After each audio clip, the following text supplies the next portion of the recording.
অক্ষর অক্ষরে ছেলে মেয়ের জবাব দিতে হবে। আল্লাহ নবী বললেন দুইজন মেয়ের লালন পালন করলে নবীর সাথে থাকতে পাবে। তো লালন পালন কি বাপে বুঝে?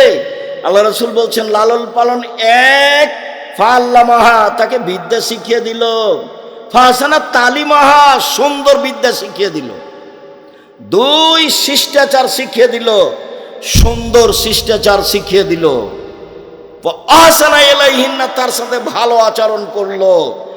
এই বাপ মেয়েকে লালন পালন করেছে, এ এখন নবীর সাথে এভাবে থাকবে। তো মেয়েকে বিদ্যা শিখিয়ে দিয়েছে, ভালো বিদ্যা শিখিয়ে দিয়েছে। কিভাবে ভালো বিদ্যা শিখালো? শিষ্টাচার শিখিয়ে দিয়েছে, ভালো শিষ্টাচার শিখিয়ে দিয়েছে।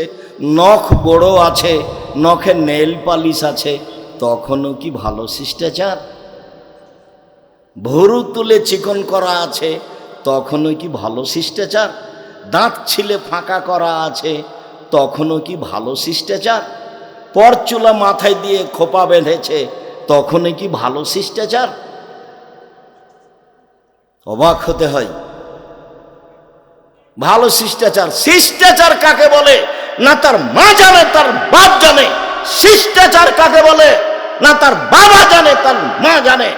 কে বলেছে ও শিষ্টাচার জানে? বল হিসাব। জাবের রাদিয়াল্লাহু তাআলা আনহু বলছেন যুদ্ধ থেকে আসছিলাম, আল্লাহ রাসূল বলেন এই থামো, সকালে যাব বাড়ি। আমি জাবের বললাম আল্লাহর নবী আমি নতুন বিবাহ করেছি, বাড়ি যেতে অনুমতি দেন। তখন আল্লাহ রাসূল বললেন কুমারী মেয়ে বিবাহ করেছ না তালাক প্রাপ্তা মেয়ে বিবাহ করেছ?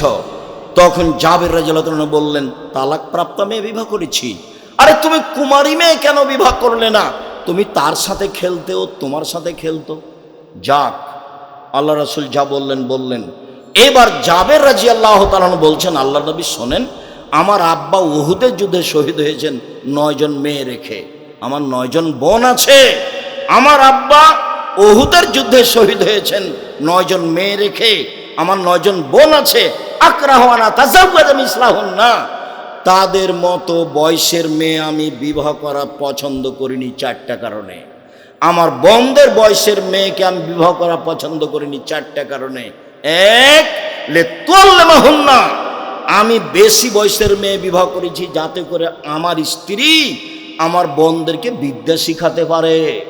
2, বলে তুয়াদ্দাবাহুন্না, যাতে করে আমার স্ত্রী আমার বোনদেরকে শিষ্টাচার শিখাতে পারে। 3, বলে তুরাজ্জালাহুন্না, যাতে করে আমার স্ত্রী আমার বোনদেরকে পরিপাটি করে সাজগোজ করে রাখতে পারে। 4, বলে তাকুমা আলাইহিন্না, যাতে করে আমার স্ত্রী আমার বোনদের পাহারা দিতে পারে।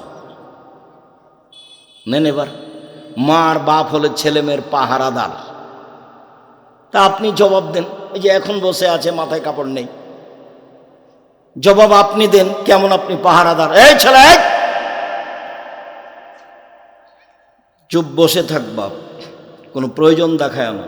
আপনি আমার দিনী ভাই, আপনাকে আমি খুব সম্মান করি, আর আপনার বাড়ির মানুষ আমি আপনার গ্রামের মানুষ।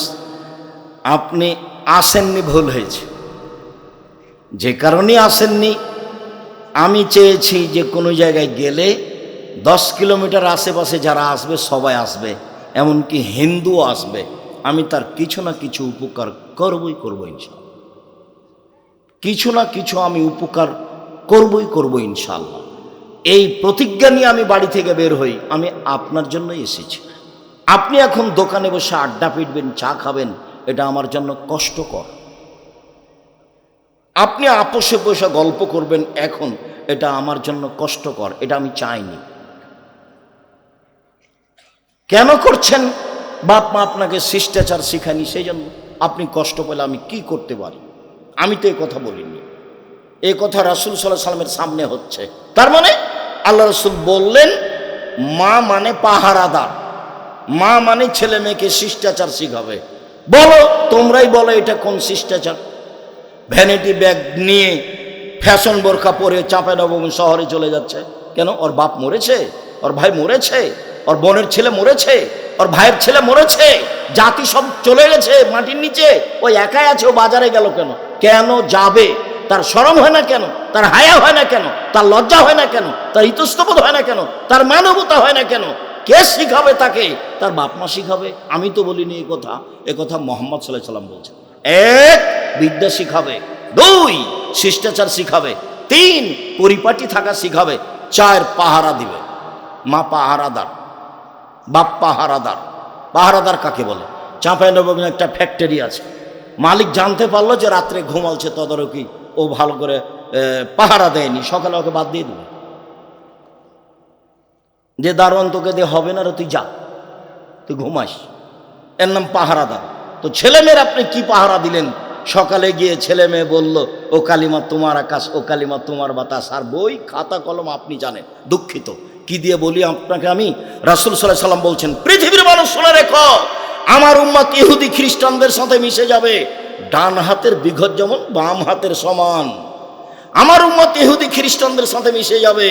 হুবাহু চাল চলনে, কথাবার্তায়, খাতা কলমে, অফিস আদালতে, কোর্টে কাচারিতে, পোশাকে আশাকে, উঠাতে বসাতে মিশে যাবে। ডান হাতের বিঘত যেমন বাম হাতের সমান, ডান হাতের বাহু যেমন বাম হাতের সমান, ডান পায়ের জুতা যেমন বাম পায়ের সমান।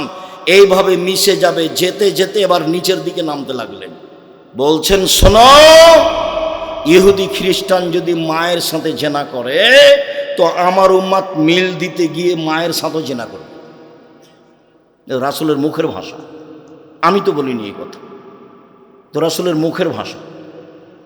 সম্মানিত দিনী ভাই বোন, ছেলেমেয়ের জিম্মেদার আপনি, প্রস্তুতি আপনি নেন। বলছিলাম, সুদের পাপের যেভাবে ভাষা উল্লেখ হয়েছে, পৃথিবীতে আর কোনো পাপের ভাষা এভাবে উল্লেখ হয়নি।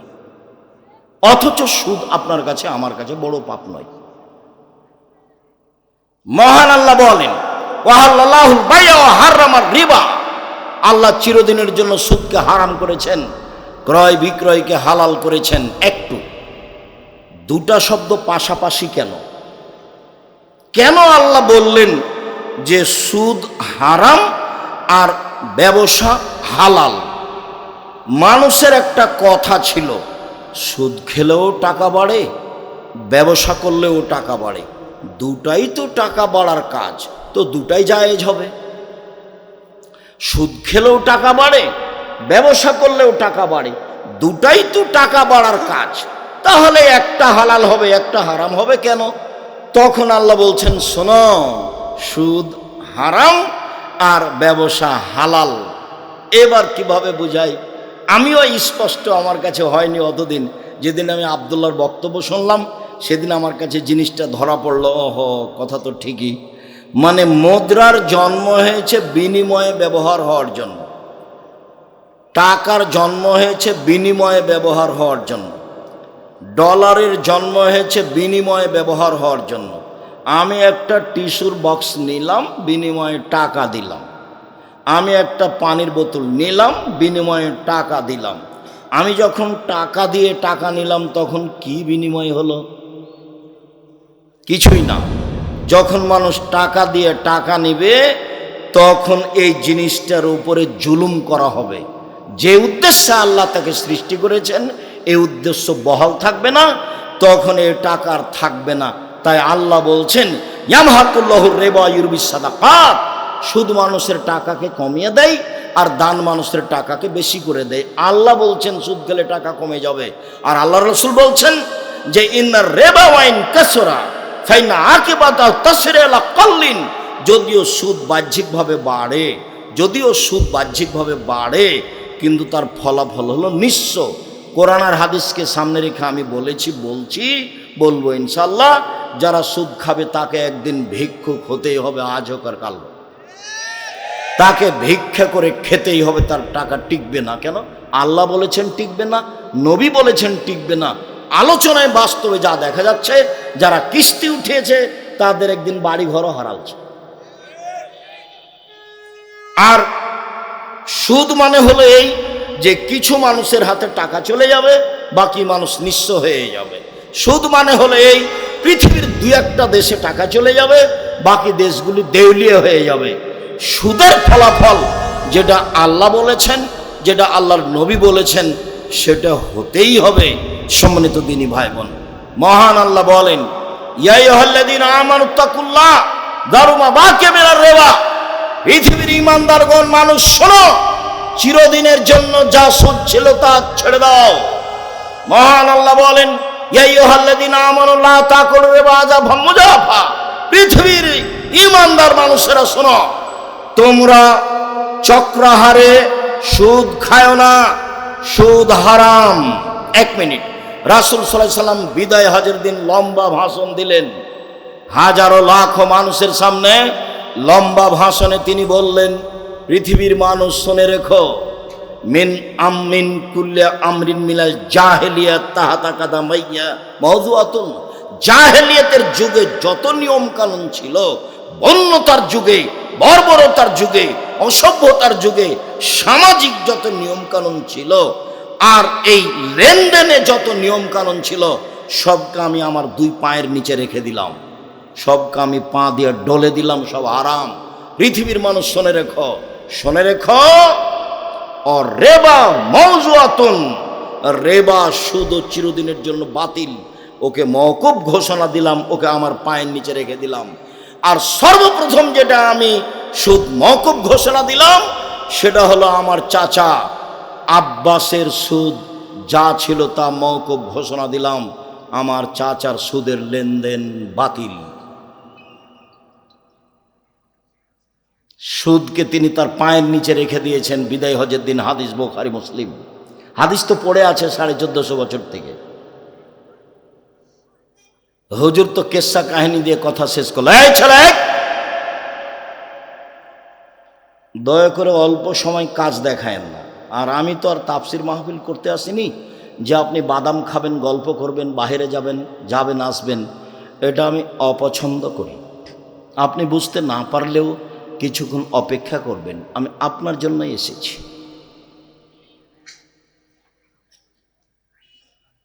যারা আসেনি, যাদের ভিতরে সংকীর্ণতা কাজ করছে, জবাব তারা দিবে।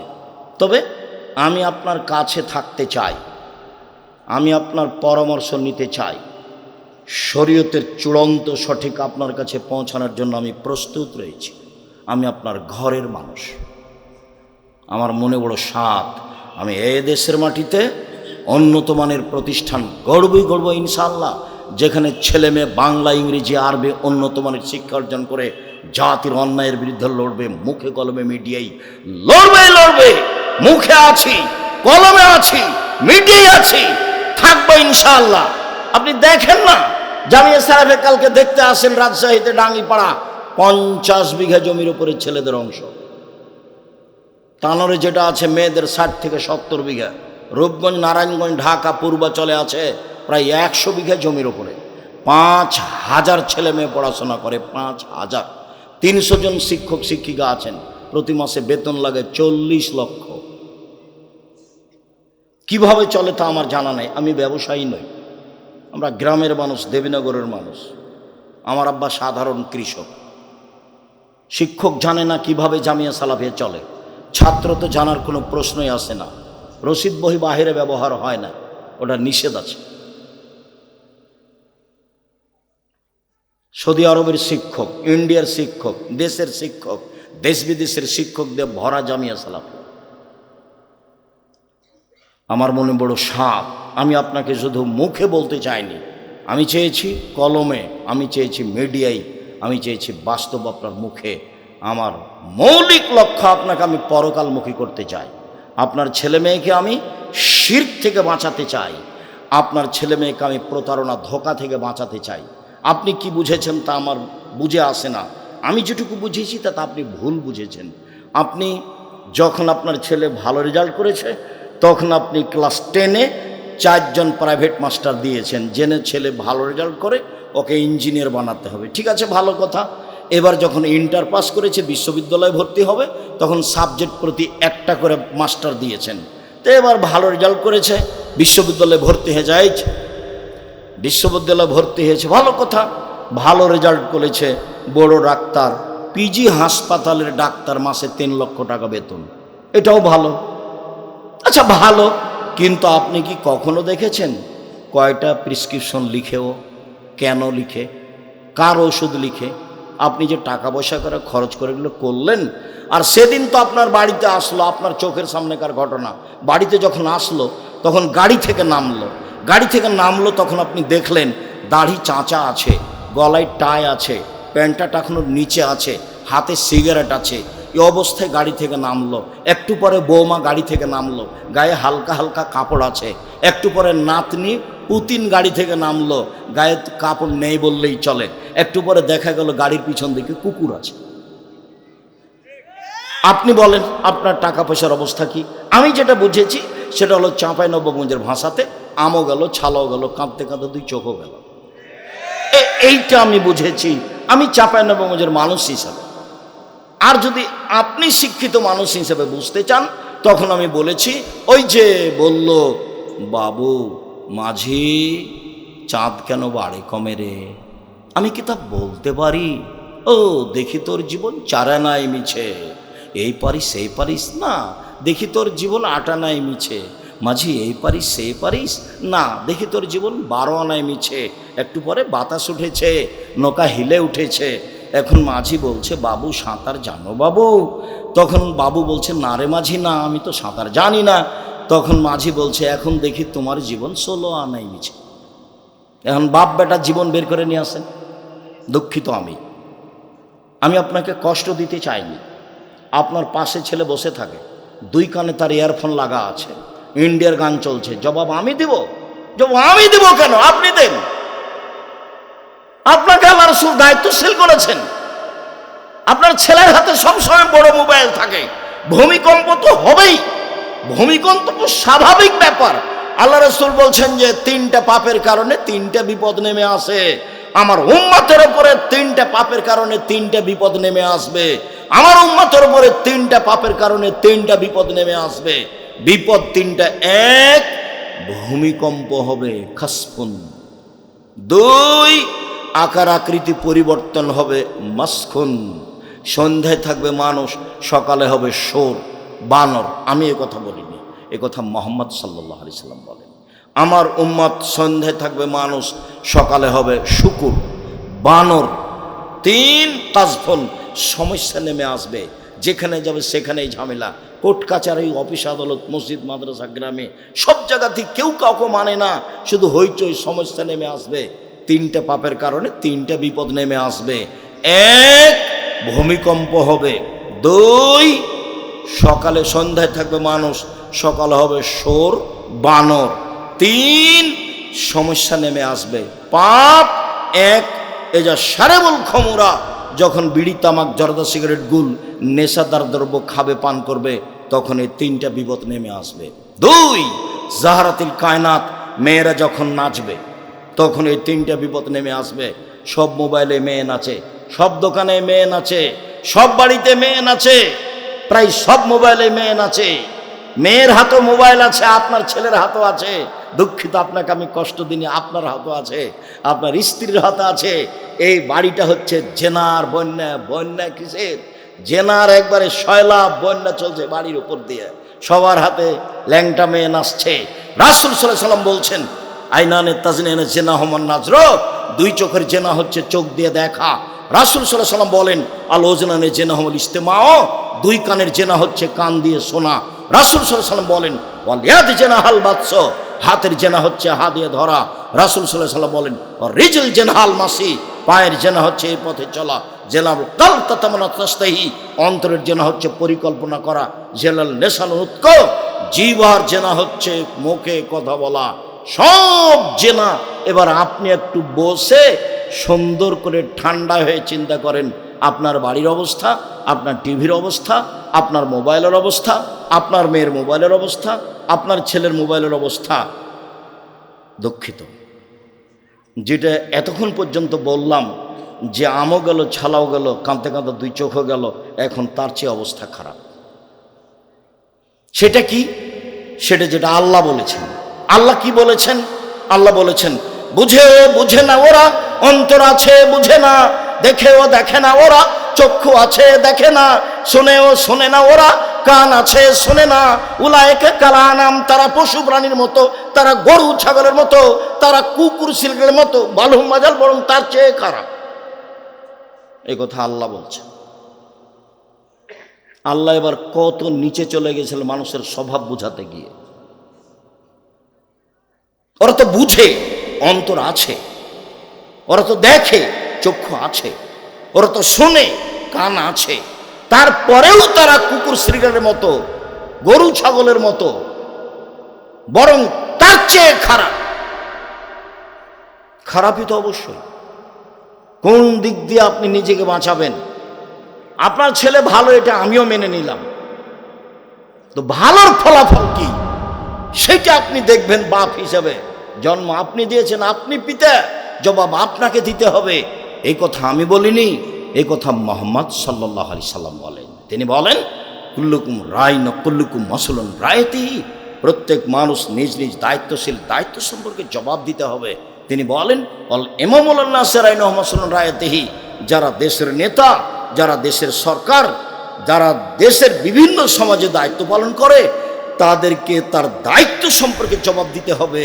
আর রাজুল রাইন ফি আহলি বাইতিহি, যে বাড়ির মালিক, যে এই বাড়ির পিতা, যে এই বাড়ির স্বামী, যে মেয়ের বাপ, যে বৌমার শাশুড়ি, শ্বশুর, একে জবাব দিতে হবে তার বাড়ি সম্পর্কে।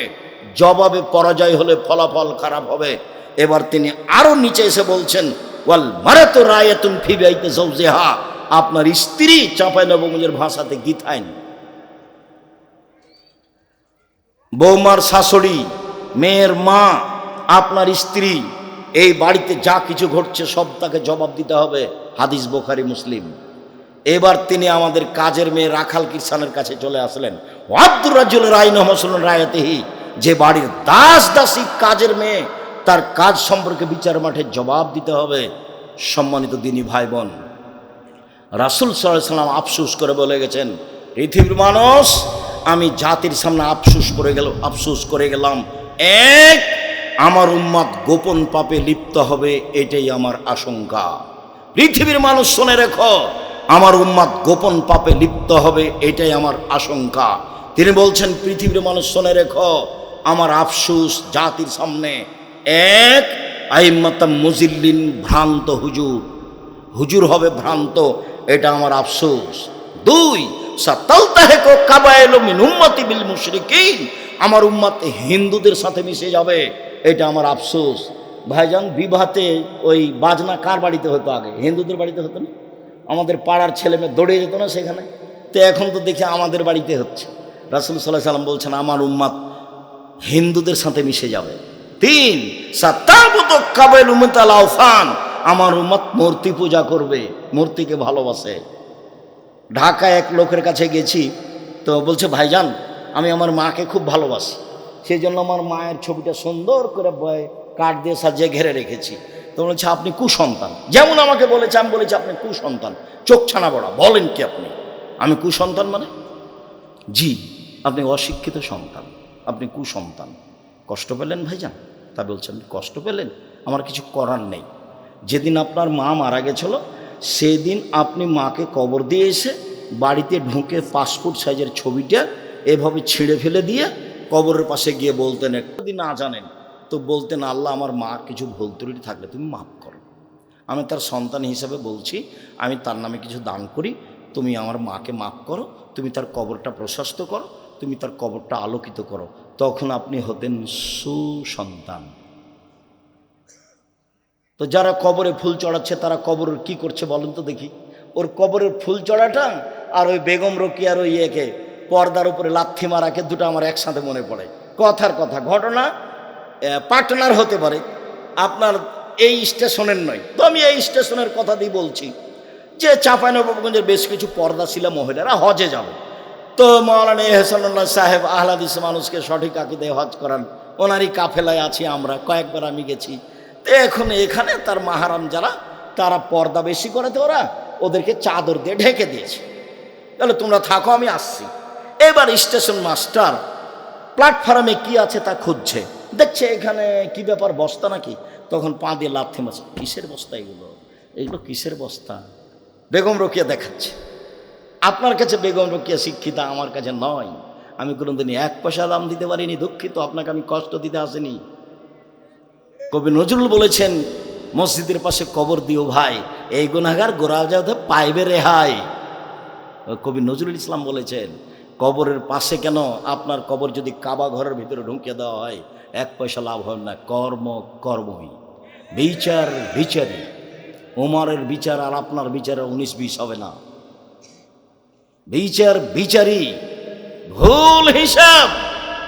আরে ঠাকুর বাঙালিদের শত্রু, ঠাকুর বিশ্ববিদ্যালয়ের শত্রু, ঠাকুর মুসলমানের শত্রু, ঠাকুর জাতির শত্রু। যেদিন মুসলমান ইংরেজদের হাতে নির্যাতিত জেল হাজতে, সেদিন ঠাকুর লন্ডনে মুচ পাকায়। সেই ঠাকুরের গান আমার ছেলে বলে, আমি এই বিদ্যাকে স্বীকৃতি দিইনি। জাতির যদি রাস্তাঘাট করে দিতে না পারি, জাতির যদি স্কুল কলেজ করে দিতে না পারি, জাতিকে চূড়ান্ত সঠিক ধর্ম দিতে পারবো ইনশাল্লাহ। ধর্মের ব্যাপারে জাতিকে ফাঁকি দিয়ে পরকাল হারাতে রাজি নই। ঠাকুরকে সরিষা সম পরিমাণ সম্মান দিতে রাজি নই। ঠাকুর আমার জাতীয় শত্রু, ঠাকুর মুসলমানের শত্রু, ঠাকুর বাঙালিদের শত্রু, ঠাকুর ঢাকা বিশ্ববিদ্যালয়ের শত্রু। মুসলমান যেদিন ইংরেজদের হাতে নির্যাতিত, সেদিন ঠাকুর লন্ডনে মুচ পাকায়। এসব হয় না আপনার? তার গান আমার ছেলে দিন রাত বলে, ও কালিমা তোমার আকাশ, ও কালিমা তোমার বাতাস। কালিমার বাবার আকাশ, কালিমার বাবার বাতাস, এটা হতে পারে? ও আমাকে 5,000 কোটি টাকার মামলা করেছে আমার বিরুদ্ধে, ও এতে সিলেট কোর্টে। আমি কি করেছি? ঠাকুরের নিন্দা করেছি, মানহানির মামলা। আমি দাঁড়িয়েছি কোর্টে কাঠগড়াই, তো আমাকে জজ বলছে, আপনি পিস টিভির আলোচক? জি। তো ঠিক আছে, আপনার মামলা আমি খারিজ করে দিই। প্রথম দিনই আমাকে জিজ্ঞাসা করলেন, আপনি পিস টিভির আলোচক? বলেছি, আপনার মামলা খারিজ। আর যেদিন আমি সুনামগঞ্জ সিলেটে উপস্থিত হলাম, 1,000 কোটি টাকার মামলা, ঘটনা এটাই। এইবার আমি যখন কাঠগড়ায় দাঁড়িয়েছি, জজ তখন বলছেন যে মামলা নিয়ে আপনার সাথে আমার কোনো কথা নেই। মামলার নথিটা এইভাবে উল্টে ধরলেন, ধরে বলছেন যে আপনি এই জন্য কাঠগড়ায় এসেছেন এটা আমার মনে হয় না। তো উনি তখন বলতে লাগলেন যে আপনি বলেছেন এই, আপনি বলেছেন এই, আপনি বলেছেন এই, আপনি বলেছেন যে গাভীর পেশাবে কাপড় ভিজিয়ে সলাত আদায় করা যাবে, আপনি বলেছেন রাসূল সাল্লাল্লাহু আলাইহি সাল্লাম তার স্ত্রী কিনে গোসল করছিলেন, তখন উভয়ের পরনে কাপড় ছিল না। এই সব কারণে আপনাকে কোর্টে আসতে হয়েছে। এখন উকিল আমাকে বলেছেন যে এতদিন তো আপনার কথা শুনেছি, আজকে আপনি আমার কথা শুনবেন, মুখ খুলবেন না। এরা কিন্তু জজ, হাকিম নড়ে তো হুকুম নড়ে না, মুখ খুলবেন না, যা বলবে বলবে। আমি আর এখন কি বলি, আমি মুখ বন্ধ করে আছি। ও 14 মিনিট কথা বললো, এটা সব কিছু নিয়ে মামলার কোনো কথা নাই, যান আপনাকে ইয়ে দিয়ে দিলাম, কি ওকে বলে, জামিন দিয়ে দিলাম। আর সামনে যারা ছিল তারাকে সাবধান করে দিল, ওনার সাথে আপনারা কেউ কথা বলবেন না। সম্মানিত দিনী ভাই বোন, বলছিলাম সুদ মহাপাপ। জাবের রাদিয়াল্লাহু তাআলা আনহু বলেন, রাসূল সাল্লাল্লাহু আলাইহি সাল্লাম লানা রাসূলুল্লাহ সাল্লাল্লাহু আকালা রিবা ও মুকিলাহু ও কাতিবাহু ও শাহিদাইহি। যে সুদ খায় সে অভিশাপ, যে সুদ দেয় সে অভিশাপ, যে সুদ লেখে সে অভিশাপ, যে সাক্ষী থাকে তার উপরে অভিশাপ। সবাই সমান, সুদদাতা, সুদ গ্রহীতা, সুদের সাক্ষীদাতা, সুদের লেখক, সবাই সমান। সবার জন্য জাহান্নাম অপেক্ষা করছে। আল্লাহ রাসূল বলছেন, কুল্লু কারজিন যারা নাফাদান ফালাহু রিবা, প্রত্যেক ঋণ যেটা সুদ নিয়ে আসে, বর্ধিত কিছু নিয়ে আসে, সেটাই সুদ। সম্মানিত দিনী ভাই বোন, জাবের রাদিয়াল্লাহু তাআলা আনহু বলেন, রাসূল সাল্লাল্লাহু আলাইহি সাল্লাম বলেছেন, আয-যাহাবু বিয-যাহাব, স্বর্ণের বিনিময়ে স্বর্ণ, আল ফিজ্জা বিল ফিজ্জা, রূপার বিনিময়ে রূপা, অশাইর বিশাইর, জবের বিনিময়ে জব, অল বুর্র বিল বুর, গমের বিনিময়ে গম, অল মিলহ বিল মিলহ, লবণের বিনিময়ে লবণ, মিসলান বে মিসরিন, সমান সমান, এদান বে এদিন, নগদ নগদ, সমান বে সয়ন, সমান সমান। ফালা তুসিফু, কমবেশ করো না, কমবেশ করো না, এটাই হবে সুদ। কমবেশ করো না, এটাই হবে সুদ। আবু সাঈদ খুদরি রাদিয়াল্লাহু তাআলা বলেন, যা বেলালুন বেতামারিন বারনিন, খুব দামি খেজুর নিয়ে বেলাল আসলেন মদিনায়। আল্লাহ রাসূল বলেন, মা হাজা বেলাল, এসব খেজুর কেমন? তখন বেলাল রাদিয়াল্লাহু তাআলা বলছেন, ইন্দানা তামারুন রাদিয়ুন, আল্লাহর নবী আমার কাছে এই কি কিট আমাদের যেগুলো আম বিক্রি করে না, ফেলে দেয়, সেগুলোর নাম কি? কিট আম। আল্লাহ রাসূলুল্লাহ আমাদের কাছে কিছু কিট খেজুর ছিল যেগুলো ফেলে দেওয়ার মতো, সেগুলো দিয়ে কি করেছি? বেতো সাইন বেসাইন, 2 সা দিয়ে 1 সা নিয়েছি, 5 কেজি দিয়ে 2.5 কেজি নিয়েছি, 5 কেজি দিয়ে 2.5 কেজি নিয়েছি। তখন আল্লাহ রাসূল বলছেন, ও আইনুর রেবা, আইনুর রেবা, এটাই হচ্ছে আসল সুদ, এটাই হচ্ছে নগদ সুদ, এটাই হচ্ছে আসল সুদ। করেছো কি তোমরা? যদি চাও যে ভালোটা নিতে হবে, তামারা এটা খেজুর বিক্রি করে দাও, এই টাকা দিয়ে ভালোটা কিনো, এটা পরিবর্তন করে নিয়ে আসো না, এটাই হলো সুদ। একদিন সাহাবীগণকে জিজ্ঞাসা করছেন, শোনো, যেগুলো খেজুর বাড়িতে আছে শুখা, আর যেগুলো গাছে আছে ওগুলো নামালে কি শুকালে ওজন কমে যাবে? তখন সাহাবীগণ বলছেন, হ্যাঁ ওটা শুকালে তো ওজন কমে যাবে। শোনো শোনো শোনো, তাহলে বাড়িরটা দিয়ে গাছেরটা বিক্রি হবে না, বাড়িরটা দিয়ে গাছেরটা বিক্রি হবে না। কেন হবে না ভাইজান? গাছেরটা শুকালে কি হবে? ওজন কমে যাবে। তাহলে এখন যদি সমান সমান নেওয়া হয় তাহলে পরবর্তীতে কি হয়ে যাবে? একটা বেশি হয়ে গেল, একটা কম হয়ে গেল। আল্লাহ রাসূল বললেন এটা সুদ, সুদ চিরদিনের জন্য হারাম। সম্মানিত দিনী ভাই বোন,